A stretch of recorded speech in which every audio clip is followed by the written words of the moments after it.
আসসালামু আলাইকুম ওয়া রাহমাতুল্লাহ।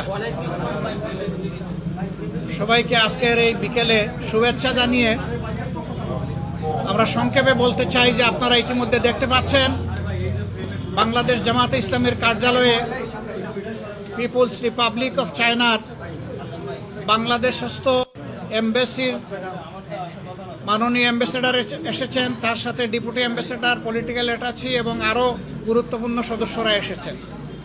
4 সদস্যের টিমে উনি নেতৃত্ব দিচ্ছেন। আমরা দীর্ঘ 1 ঘন্টা একসাথে বসেছি, কথা বলেছি, দুই দেশের স্বার্থ সংশ্লিষ্ট ব্যাপারে আমরা কথা বলেছি, কিভাবে চায়না এবং বাংলাদেশ আরও কাছাকাছি এসে আমরা একসাথে কাজ করতে পারি, আমাদের শিক্ষা, সংস্কৃতি, ডেভেলপমেন্ট এই সব ক্ষেত্রেই আমরা একসাথে এগিয়ে যেতে পারি, সেই বিষয়গুলো আলোচনা হয়েছে। তার পাশাপাশি বাংলাদেশের রিসেন্ট যে পরিবর্তন হয়েছে সেই বিষয়গুলো আমাদের আলোচনায় স্থান পেয়েছে। আমরা আশা করছি আগামীর দিনগুলোতে দুই দেশের জনগণ, দুই দেশের সরকার, পার্টি টু পার্টি আমরা আরও ক্লোজলি কাজ করার সুযোগ পাব।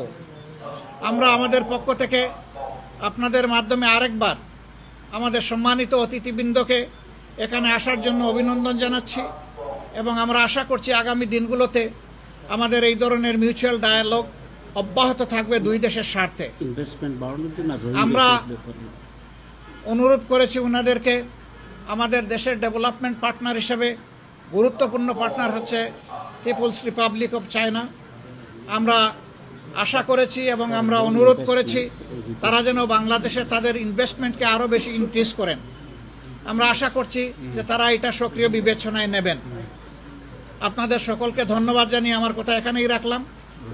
নাও রোহিঙ্গা ইস্যুতে আমরা অনুরোধ করেছি যে তাদের পুনর্বাসনের রিপ্যাট্রিয়েশনের জন্য তারা ইফেক্টিভ রোল প্লে করবেন এবং আমরা আশা করি যে তারা যদি সেই রোল প্লে করেন তাহলে এই ক্রুশিয়াল যে প্রবলেমটা এটা সলভ হওয়া সহজ হবে। ধন্যবাদ আপনাদেরকে।